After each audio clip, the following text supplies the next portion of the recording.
শিয়া আকীদা পোষণকারী প্রত্যেকে বাতিল।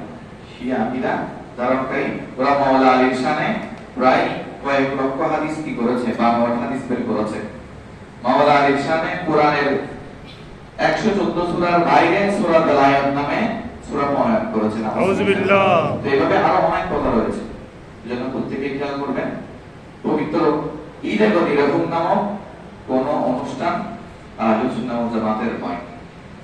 এজন্য আমি এজন্য শুরুতে বলেছি হাদিসে গদির রকমের কথা আলোচনা। হাদিসে গদির রকমের মধ্যে কি বোঝানো হয়েছে আর ওরা কি বুঝছে, যেন আল্লাহ পাক রব্বুল আলামিন আমাদের প্রত্যেককে ফিরকা গদির রকম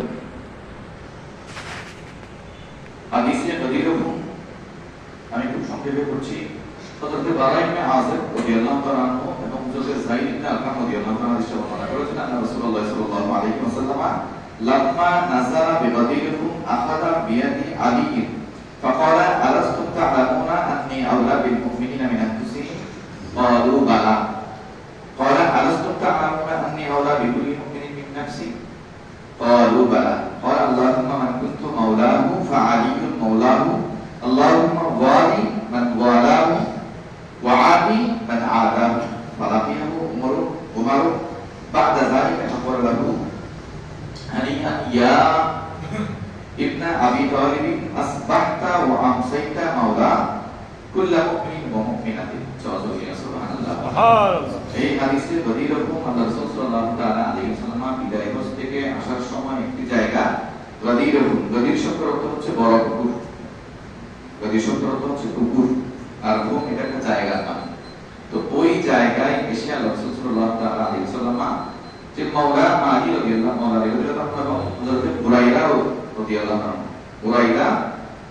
তাআলা অথবা অন্য কোন এক সাহাবীর সাথে মাওলা আলীর সাথে মনোমালিন্য হয়েছিল। মালে গনিমতের পানি সংক্ষেপে বলছি।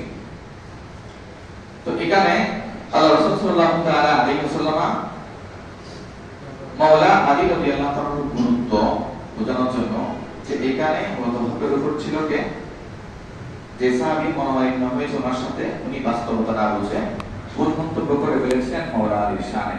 এজন্য মাওলা আলী যেহেতু হকের উপর ছিল, মাওলা আলীর সম্পর্কে আল্লাহ রাসূল সাল্লাল্লাহু তাআলা আলাইহি ওয়াসাল্লাম গদির রকম নামক জায়গায়, এটা বিভিন্ন তাফসীর এসেছে যে ওই স্থানে মজলিসের মধ্যে সাহাবায়ে কেরামদের মাজমা সংখ্যা কেউ বলেছেন 30,000, কেউ বলেছেন 70,000, কেউ বলেছেন 90,000।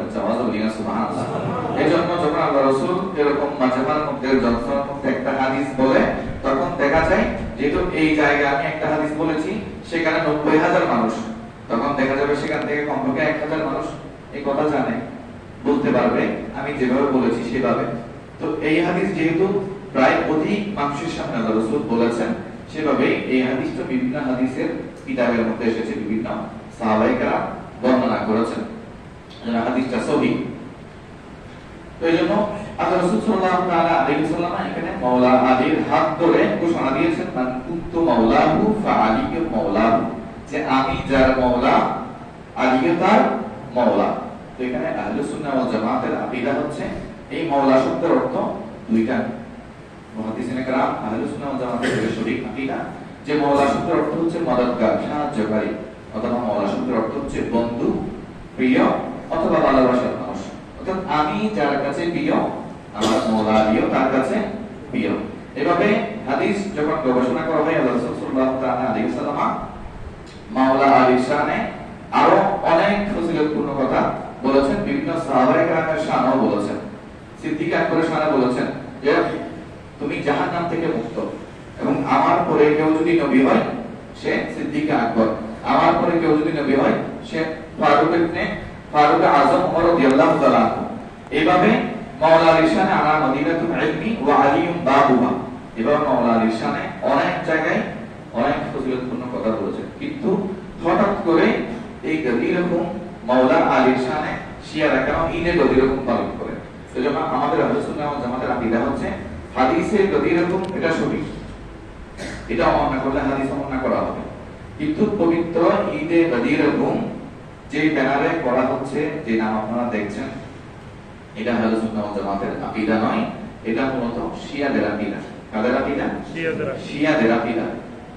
এজন্য শিয়া এটা আহলুস সুন্নাহ ওয়াল জামাতের আকীদার অন্তর্ভুক্ত নয়, বরং ফিরাতে বাতিলা, অর্থাৎ ফিরকায়ে বাতিলা, বাতিল ফিরকা। কারণ মাওলা শব্দের অর্থ আমরা বলি বন্ধু, প্রিয় অথবা ভালোবাসার মানুষ অথবা মদদগার অথবা সাহায্যকারী, কিন্তু শিয়ারা এই মাওলা শব্দের অর্থ বের করে যে খলিফা বিলা ফাসল, খলিফা বিলা ফাসল। অর্থাৎ এই হাদিস দ্বারা তারা বলতে চায় যে মাওলা আলী রাদিয়াল্লাহু তাআলা আনহু, আল্লাহ রাসূল ওই দিন ওই সময় এই হাদিসটা বলে মাওলা আলীর খেলাফতের ঘোষণা দিয়েছে।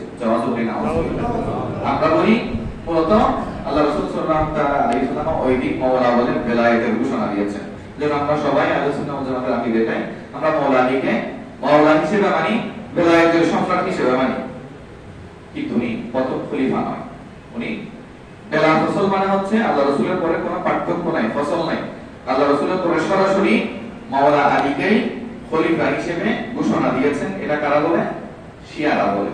এটা শিয়াদের আকীদা, এটা আমাদের আকীদা নয়। তো এইজন্য অনেক আলোচনা আমি করেছি, কিন্তু সময় যেহেতু সংক্ষিপ্ত। তো এই দিন 18 জিলহজ, এই মাসের 18 জিলহজ এরা এটা পালন করে। এটার পিছনে গভীর ষড়যন্ত্র রয়েছে। মূলত এই দিন আমাদের আহলুস সুন্নাহ ওয়াল জামাতের আকীদার অনুসারী যারা, আমরা এই দিন উসমানে বনি যুন্নুরাইন রাদিয়াল্লাহু তাআলা শাহাদাত দিবস। তো যেহেতু ওরা মাওলা আলীকে খলিফা বিলা ফসল, অর্থাৎ আল্লাহ রাসূলের পরে সরাসরি খলিফা হিসেবে মানে, তাদের কথা হচ্ছে যেহেতু উনি খলিফা, অতএব সিদ্দিক আকবর, ফারুক আযম, উসমানে বনি যুন্নুরাইন রাদিয়াল্লাহু তাআলা আনহুম আজমাইন, ওনারা অবৈধ খলিফা। নাউযুবিল্লাহ।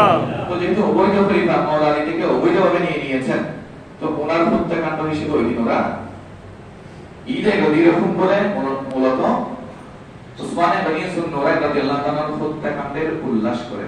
নাউযুবিল্লাহ। এটা প্রত্যেকই খেয়াল করবেন। মাওলা আলীর শানে অনেক হাদিস, সব হাদিস নিয়ে তখন ঈদ পালন করতে হবে।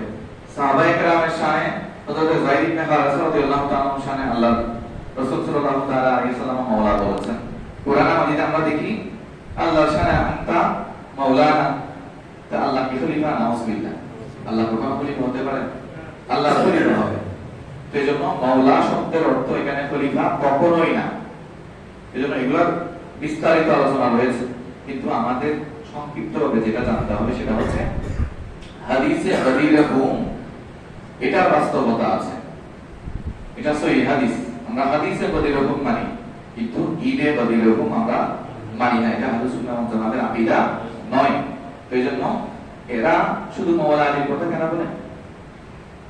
আহলে বাইতের মধ্যে তো আমরা এখানে বিভিন্ন সময় আলোচনা হয়, বা আপনারা বিভিন্ন জায়গায় আলোচনা শুনেছেন। আহলে বাইত কারা, এটা পরিচয় দিতে গিয়ে আল্লাহ রাসূলের একটা হাদিসও রয়েছে। আল্লাহ রাসূল সাল্লাল্লাহু আলাইহি ওয়াসাল্লাম হযরত মা ফাতেমা রাদিয়াল্লাহু তাআলা আনহা, হাসনাইনে কারিমাইন, ইমাম হাসান মুস্তাফা রাদিয়াল্লাহু তাআলা, ইমাম হুসাইন রাদিয়াল্লাহু তাআলা মাওলা আলী চারজনকে একসাথে নিয়ে আল্লাহুম্মা হাউলাই আহলু বাইতি এভাবে দোয়া করেছেন। তাহলে আহলে বাইতের কথা বলে চারজন আসবে না? একজনের নামে কেন ঈদের গদির হুকুম হবে? যেন আহলুস সুন্নাহ ওয়াল জামাতের আকীদা হচ্ছে আহলে বাইতের প্রতি ভালোবাসা, এটা আমাদের ঈমানের দাবি, এটা আমাদের জন্য ফরজ। কুল্লা আসআলুকুম আলাইহি আজরান ইল্লা আল-মাওয়াদ্দাতা ফিল কুরবা, এবং সাহাবায়ে কেরামের আজমত শান মর্যাদা রক্ষা করা, এটা আমাদের ঈমানের দাবি। কিন্তু এরা শিয়ারা শুধু এই হাদিসগুলোকে কোট করে মাওলা আলী রাদিয়াল্লাহু তাআলা আনহু, যেটা আমরা আহলে বাইতের প্রতি আমরা দুর্বল, আমাদের ভালোবাসা রয়েছে, এটাকে কেন্দ্র করে, এটাকে পুঁজি করে ওরা শিয়া আকীদা আমাদের মাঝে ছড়াচ্ছে। তো এইজন্য প্রত্যেকেই সতর্ক থাকবে। এটা গত 10-20 বছরও ছিল না, রিসেন্টলি সম্প্রতি এটা এখানে বিস্তার লাভ করছে। এজন্য প্রত্যেকে সতর্ক থাকবেন। শিয়া আকীদা পোষণকারী প্রত্যেকে বাতিল। শিয়া আকীদা ধারণকারী ওরা মাওলা আলীর শানে প্রায় কয়েক লক্ষ হাদিস কি করেছে, 52 হাদিস বের করেছে। মাওলা আলীর শানে কোরআনের 114 সূরার বাইরে সূরা বেলায়েত নামে সূরা বর্ণনা করেছেন। নাউযুবিল্লাহ। তো এইভাবে আরো অনেক কথা রয়েছে, যেন প্রত্যেকে খেয়াল করবেন। পবিত্র ঈদে গদির হুকুম নামক কোন অনুষ্ঠান আহলুস সুন্নাহ ওয়াল জামাতের নয়। এজন্য আমি এজন্য শুরুতে বলেছি হাদিসে গদির হুকুমের পর্যালোচনা। হাদিসে গদির হুকুমের মধ্যে কি বোঝানো হয়েছে আর ওরা কি বুঝছে, যেন আল্লাহ পাক রব্বুল আলামিন আমাদের প্রত্যেককে